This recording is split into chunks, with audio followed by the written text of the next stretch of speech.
সাহাবায়ে কেরামদেরকে শুনালেন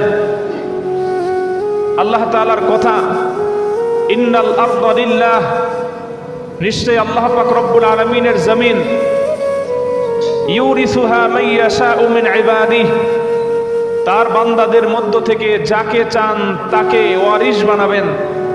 আল্লাহর জমিন অনেক প্রশস্ত। এ সমস্ত ইঙ্গিত বহ আয়াত যখন নাজিল হলো, তখন সাহাবায়ে কেরাম আস্তে আস্তে মক্কা ত্যাগ করতে লাগলেন, মদিনার দিকে চলে যেতে লাগলেন।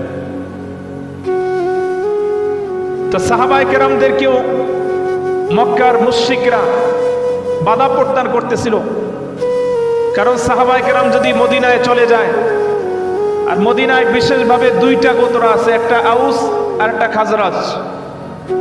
এই দুই গোত্রের লোক ইসলামকে ভালোবাসতো। সাহাবায়ে কেরাম যদি মদিনায় চলে যায় আর এই দুই গোত্রের সাথে তাদের